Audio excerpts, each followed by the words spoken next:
אתמול ב6 בערב מירי ואני נפגשנו עם רבקה, אשתו של יואל קנן. איזה מקסימה. היא הייתה פה ליריד הספרים.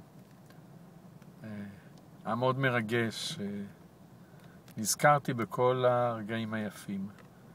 בביקור שלנו בדרום אפריקה, בפגישות בלונדון.